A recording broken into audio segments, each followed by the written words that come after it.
what we're going to do in this next panel is come back to ground and look at the reality. What's really happening? How far have we really gone in adopting these technologies in U.S. national security operations? And what's holding us back? And to do that, we have two great friends of C3 AI. General John Hyten, who former vice chairman of the Joint Chiefs of Staff and a member of the C3 board, and the former Speaker of the House, Kevin McCarthy, a member of the C3 Advisory Board. Gentlemen, please join me on the stage.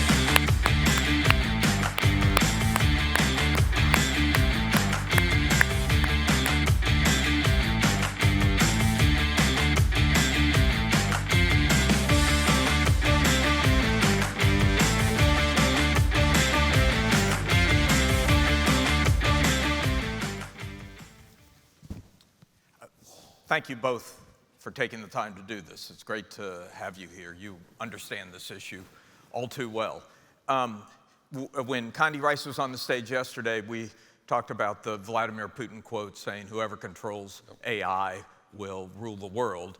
We're all thankful that it won't be Vladimir Putin, but I want to start by asking you both, how are we doing? Speaker McCarthy, what's your sense? First of all, thank you all for being here. I truly believe that too. Whoever captures AI and quantum has an advantage. I see it in the Gang of Eight that I belong to. MIT literally teaches a course to all the generals in our military on AI and quantum. So 4 years ago, I took 10 members to MIT to have them develop a course for all the members in Congress. It'll be shocking to you, a lot of members of Congress don't know a lot. But we have to appropriate. And we would bring them in where I would bring Republicans and Democrats all within the conference together, and we'd bring different people talking about it. We created the Select Committee on China for the same purpose. If you ever read Graham Allison's Destined for War, right? Yep. But the challenge here is our dependency in different areas. I believe Congress has woken up. If you look at the Select Committee, most bipartisan. If you look within the Gang of Eight, very unified behind it. The challenge that we have is we're sitting in another continuing resolution where you have to appropriate to create the new programs. I will tell you they're hungry for this. I remember watching Tom go just to meet a few people on armed services, and the number one thing they're asking is, we want to up our budgets to be able to have more AI in, because we're falling behind in other areas. You're saying it's just very hard to do any of that when you live in this continuing resolution world. Everything just gets extended. Well, the problem is, what a continuing resolution does is it just caps you what you did the year before. And we're living 2 years on it. So you get no new innovation. But the appropriators are sitting in there and they realize the grasp of it. Once we can get to have that vote, you're going to see an unshackling of where, especially when it comes to AI. But it's a little frightening to say we can't fix national security until we fix the appropriation process, and we can't fix the appropriation process until we fix Congress. Mm-hmm. I tried hard, but they threw me out. Okay, we're going to come back. We're going to come back to that. Give us the view from the inside, General Hyten. So the interesting dynamic that Speaker McCarthy just described is the dysfunction in Washington right now. And to put a fine line on it, the continuing resolution by law prevents any new start from happening. Yeah. You can't, by law, start anything new. Now, Congress can always change the law, right?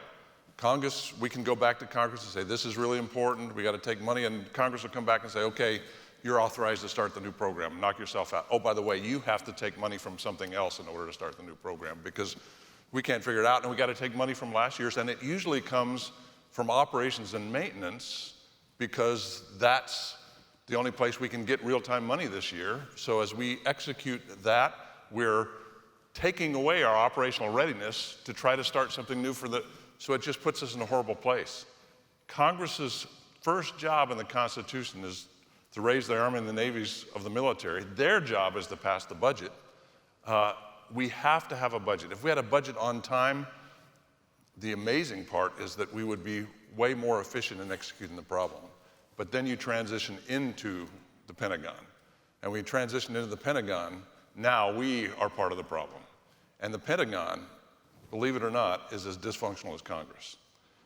We are our own worst enemy. It is so difficult to try to get something started new in the Pentagon because, this is a joke, but it's actually true, which is scary. There's 23,000 people that come to work in the Pentagon every day. 22,982 are only authorized to say no. Only 18 people are authorized to say yes. To get to the 18 people who can say yes, you have to navigate through the 22,982. Guys, I got to tell you, this is so far not a very encouraging. But General, tell us, what is the state of the use of these technologies in the Pentagon today? And then we can get back to the dysfunction that has to be fixed to improve it. So we've barely scratched the surface. Barely scratched the surface on implementing AI, and Congress knows that, and members of Congress are trying to push it. But to go back to Putin's quote, the one that controls AI controls the world, that's just the way Putin talks. He always exaggerates, he always speaks in hyperbole, but there's always something really important embedded in what he says, and you have to pay close attention to that. China is a much more effective model to look at what they're doing, and they don't advertise it. But China published their military strategy on how to move forward in the future, how to challenge the United States. They published that in unclassified sources in 1995. So we're 30 years into that strategy. And the interesting thing, and you heard Connie Rice yesterday talk about the transition when Xi took over and kind of became the ruler of China, but that fundamental strategy stayed the same. And I did a lot of research on it in the 90s, published it, and what it said right off the front is that in order for China to compete with the United States and ultimately control the Western Pacific, I have a 50-year strategy, and it starts with the economy. The economy is the most important thing. And right now, we're still the leading economy in the world, but China is second, and they're moving fast. Russia, by the way, is about 11th, and about a 10th the size of China in their economy. Second, you have to have a nuclear capability, a strategic deterrence that prevents the United States from coercing you into activities because you don't have nuclear weapons. So they started building those in large numbers. Then they say we have to have a conventional force that is supported by space and information. That's what they called it in the 90s. In the 2000s, it changed to cyber, and that's where AI is involved, because you have to be able to control information to effectively operate against the United States, because we control information unbelievably well. And then you have to put all that together and integrate it and figure out how to operate. And you heard Condoleezza Rice yesterday say China struggles with their leadership in figuring out how to do that. But they understand those pieces. So when Putin said, control AI, you actually can't just control the world with AI, but holy cow, it will enable everything else, including your economy. Well, just to encourage in this, to continue this very encouraging storyline you all have laid out for us, I think most people in this room would agree that the U.S. leads in AI. But if we can't actually figure out how to deploy it in the defense establishment, that may not matter. Yep. Okay, we gave you reality, but it's also, you got to put it on top of the other. Are there changes happening right now? Right. The answer is fundamentally yes. You may think disruption, that's the best thing that can happen to it. Because what it's literally doing is finding that our technology and Social Security has a 200-year-old person, the technology must be off. FAA, you think about the ability of that, that's really controlling the number of times we can have launches approved to compete with China to put our satellites up. So I'm seeing a fundamental difference. I'm seeing CIA with Radcliffe, former DNI. He was on Intel with me. He gets where China's at. You look at Waltz. I pointed him inside Intel. He's now National Security Advisor. So we're having this disruption is positive. It's happening. Having the Select Committee on China before showing that they can work together fundamentally on the issues that are focusing is good. So I see a transformational time right now, and they know AI's place. Educating all the members of Congress about AI and quantum. The education level's up and knows the need of it. Having DeepSeek come out One of the challenges we have as Americans, though, too, we always believe we're ahead. And we'll have intel that tells us that, and lots of times you look back and say, we missed something. That's an eye-opener. That is the Sputnik moment that I think has woken a lot of individuals up. And then you get some more of this transformation. What did we just do in Panama? Take the ports back, right? It is a pushback that has been building up for some time, which I think is positive. I think you're going to see a little more bipartisanness out of it as well. General, the speaker mentioned the DOGE process. You've got these disruptive defense contractor wannabes out there, companies like Anduril, who want to have the opportunity to come in and prove that they can do what Elon Musk did for space, which is better service, lower cost. Can that happen at the Pentagon? Oh, it absolutely can happen, because it's already happened before. This is a little bit of a back to the future moment. And I agree with the speaker is that the awareness is there, and we have the opportunity to do things. And I think the leadership that's coming in this administration, they want to do that. They have a clear mandate from the President of the United States himself to do that. And oh, by the way, if they don't do that, they're going to be fired, and they'll find somebody else that will. I guarantee you that'll happen. But when you look at the entire structure, and I could use Will Haskell's, he's a hero of mine, but Guru is not deployed across the force right now. I could go into the reasons why, but instead of beating up on him, since he's a hero of mine, I'll choose another one. So they came to the United States Air Force came to C3 about 3 or 4 years ago and said, we've been trying to do predictive maintenance across our force forever, but we failed. We've spent hundreds of millions of dollars and we cannot do it. I said, well, we'll do a pilot for you. And so we gave them the hardest airplane, AWACS, and C3 went after it. 6 months, $500,000, delivered a capability, 90% accurate of predicting the next part that will fail across the fleet of AWACS, which goes back to the early 1960s. And the Air Force looks at that and goes, wow, that's amazing. Is it real? So they did it on the B-1. B-1 mission ready rate when we were done up 20%, just like that. That's real money. That's real operational capability to the warfighter. So what has happened since then? We've done 20 more pilots. 22 pilots for the United States Air Force. You know, I don't know about you, but if you run a business and you do 2 and it works and you believe it, just go ahead and buy it. For God's sake, just buy it. Someone used the phrase pilot purgatory yesterday. But why are we in pilot purgatory? I mean, why haven't we proven the point? And this goes to the Anduril question that goes to the others. And the challenge is the government does not know how to buy commercial. Mm-hmm.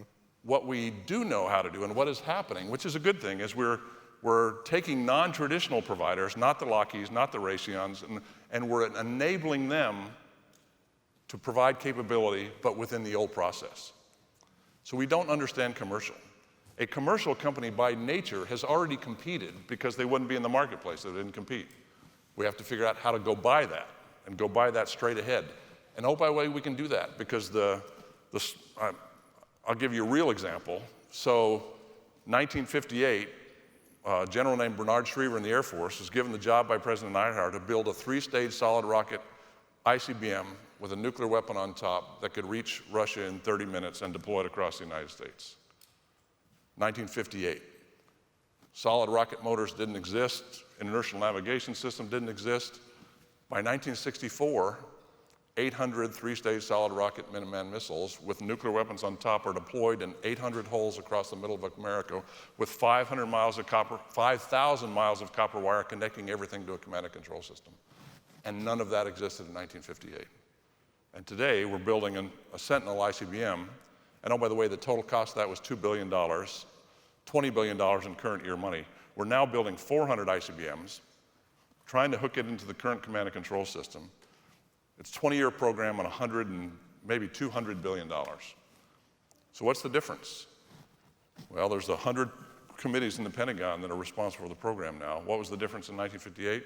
One person in charge with the authority, the responsibility, and the money. And guess what? If he didn't deliver, the president would have fired him. Well, and how do we fix that? I mean, you put one person in charge. You give them the authority and responsibility. They have to go to Congress. They have to go to the White House. They have to go to all those things. But when you have committees, multiple committees in charge of doing things, you just slow down. We know how to do this. We've done it before. And oh, by the way, we will give general officers, we'll give a master sergeant the authority to go into the middle of Afghanistan and kill people and break things.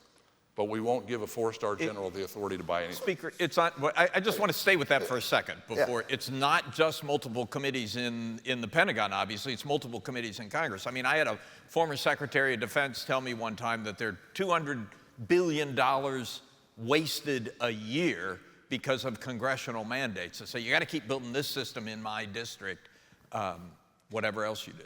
Yeah, structure dictates behavior, okay? The worst thing that could happen if we were up on stage and we were saying all these problems, and the same thing was happening that happened last year. What we're living through right now is the disruption that has been building up for a whole new system. So you're going to get a lot of angst in the Department of Defense because things are going to change all of a sudden, right? It's going to be a new norm. And when you look at an Anduril, the thing that Palmer Luckey was able to do, he didn't go wait for a contract with government, he built something. It's just what the general talks about. We've had these pilot programs. So we know which direction to go. We just needed someone that's going to push it forward. And where is that going to come from? I mean, with all due respect to the new Secretary of Defense, organizational management is not his background. No. He's a Fox TV actor. And he wasn't picked for that either. So but if you look at the number two, if you look at the end of and if you look at the assessment of what Elon is doing to every single agency, because we've got a lot of duplication as well. So you're living through this right now, and the disruption is going to be tough this year, but the outcome and the structure will be better. So if you think in the future even AI when it comes to pilots, right? You know what an AI does? Yeah. It doesn't matter if it has to take 9 Gs. We've already proven it out at Edwards, it's better. It's not who's going to build the biggest missile, it's who's going to overproduce, who's going to overwhelm. And Ukraine is teaching us that at the same time. So how are we better prepared? How are we delivering the missiles beforehand? This is the system we're going through right now. I will tell you, inside armed services, inside the HASC, there is a bipartisan. They're able to do it. The hiccup right now is they have to have the political will. They never should have done another continuing resolution. They have to get out of this budget. They have to get out of it. You think there's a chance? It harmed us, but this should have been done in December. Yeah. It was a fear of a speaker's vote of why they did not. And now they're the fear of a debt ceiling. They've got to get over that. But I'm telling you, the pressure point is there now. If you just watch what the two chairs put out recently, too. And defense is where it's going to come to that's going to push this outside of the norm. You know better than anyone what that buzzsaw is like. How do you think your successor, Mike Johnson, is doing in charting a path out of the wilderness? Look, it's a difficult job, as you know. I had challenges there, but the majorities are narrow. It is maybe the worst job in America. No, look, I loved every day. Best day, down day, I love them all. By not acting, the power is all going to the executive branch. And who you have in the executive branch is going to usurp as much power as he can get. And because he's politically strong right now, I don't see there's going to be a lot of pushback. But bringing in the people that he brought in he's actually bringing the tech people in. Yep. And that's the fundamental difference. That's why I see just what the general talked about. You don't understand how powerful it is. The reason why I came to help at this company, because I've known Tom Siebel for 20 years. I knew what they were doing in the Air Force, because I literally had them in within my job that we had 50% of our planes who couldn't fly. What the hell's that going on? Because parts were breaking. AI fundamentally, he came in and moved us to 80%. Yeah. So stick with that. Talk a little more about what C3 can do to help fix this problem.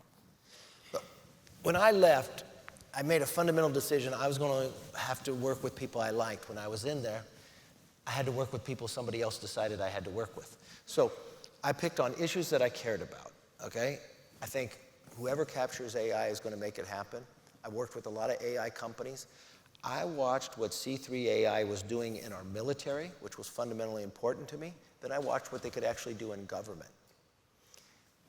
And I watched that they could provide a greater customer service. They could give you better data, so the efficiency, the effectiveness, and the accountability was there. And they do it in a manner that the costs are so much lower. It's just getting a person over the hump, and then once they bring it in. I've sat with different governors, with different mayors who are craving, it doesn't matter what party you're in, they want to provide a service. And when they see that most governments want to go and spend $75 million and think they have to develop a whole new program, instead of something already built off the shelf could come in, and they don't quite grasp.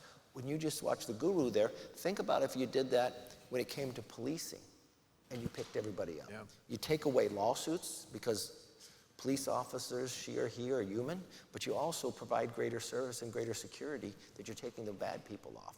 That's fundamental already here and now. It's just getting in the door and letting people know what it is. Yeah. General, do you see the gears starting to move? Oh, the gears are moving.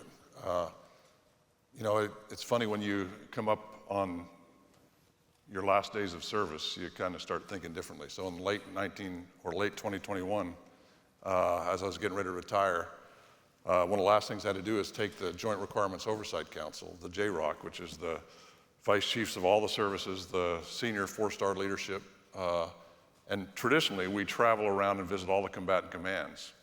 But that seemed like a waste of time because we talked to them on VTCs like every day. So I decided to do something different. So what I did was I said, all right, we're going to go on a trip around the United States and we're going to see the innovation that's happening in this country, because it's happening. It's just not happening in the defense sector, but it is happening in this country, and we still lead the world. So we went through Seattle, Silicon Valley, we went to San Diego, Austin, Cambridge, and we saw just amazing innovation. And it's motivational, it's structured, and the wheels are moving, and the leadership understands it. Now we have to figure out how to take advantage of it. Interestingly enough, when I went through Silicon Valley, we didn't stop at C3. So I got a call in my office, and it was Tom Siebel, kind of a force of nature. He was not happy that I can even imagine that call. And so he said, I just want to come see you, and I want to talk to JROC. And I said, hey, come on out. We'll take you in the tank. We'll take you into the big conference room with all the flags and all the stuff, and we'll close the door, and you can just talk to us. So we did. So when I retired, I'm a space geek, so I'm going to get in the space business a big way, and I did. But I also wanted to get into AI. So I traveled all around, and I ended up going through C3 in Redwood City, and that was pretty interesting. And so I wanted to be involved in AI because I knew it was going to be important. And C3 was the only place that had available solutions on the shelf, didn't hallucinate, didn't take your data, provided sourceable information and answers, the only one that did that. And that's what it has to be for defense and intelligence. So I said, that's where I want to hang my hat. And holy cow, it is right there, right now. You look at Guru, you look at what we're doing with the Air Force, it's everywhere. All we have to do is buy it. You know, I created a select committee on AI, put a joint group of members together, and Tom came to see them. They all walked out because Tom in his mind sat there and said, they were all complaining about even running their office. He put something off the shelf so every member can run their office, answer to their constituents faster, answer the questions they have. Just that knowledge to show them transforms when they think about what they should appropriate into other things of how this can work. Yeah, fascinating. Okay, I want you to both look 10 years in the future and think about what excites you most about how the possibilities of this technology can transform national security, and what worries you most about what might happen, and maybe do the negative first and then give us the positive. Look, I always believe the cup is half full. Those that worry about AI, those things are possible, but the possibilities of it are so much better. I don't worry about job loss because I think it's going to enhance the job that you can have. I don't worry about, it's going to knock out people that program. No, we're going to do something even greater. And it accumulates up on itself. What it's going to allow us to do is free up our time to do the other things that we crave to do. And I think it's going to make government more efficient. It will make us more accountable, but it also let us provide a greater service to the constituents in every shape or form. the one that keeps ahead of it. Look, when I worry about our debt, I worry about our education system, and I worry about what I think it looks like 1938 today, this new axis of evil. Yeah. Technology is the advancement, and we have to stay advanced of everybody else. So do we want these capabilities to be great? Yes, we do. But I'd rather have us in control of it than the other four out there that crave to do it. They crave it to take people over. We crave it to provide people more freedom. Yep. That's General the Hyten, fundamental. what worries you? What excites you? 10 years. Oh, so 10 years. What worries me is we won't have moved fast enough to stay ahead of our adversaries. Because what has fundamentally changed the American way of war is decision speed. And I was lucky enough to serve in a military that became the greatest military in the world. And the first time the world saw it was in the Gulf War in 1991, because we had all the information and the adversary had none. And so we basically knew where they were and they had no idea where we were. That's an unbelievable advantage, and we maintain that advantage to this day. We still dominate that world. But if somebody gets ahead of us there, then we will be challenged. And when you can be challenged, you have a difficult time deterring conflict. Because the first job of the military is to deter the conflict, make sure it doesn't happen. And the way you do that is that every day when your adversary wakes up, they go, God, not today. That's got to be the job every day. So that's what worries me. But what excites me is that the technology is there and ready. And I believe, I really do, I'm a cup half full guy too. I believe that 10 years from now, we will have fully embedded AI in the right ways where it speeds up our decision process and the adversary won't be able to keep up. And I think that's the world that's going to be in. But there should be a fear in everybody in the Congress, everybody in the Pentagon, that we're not moving fast enough. We've got to somehow figure out how to be aggressive to do that, because that's will create that 10-year vision. Gentlemen, fascinating. Thank you for taking the time Thank you. to go through that with us. Thank you. Thank you.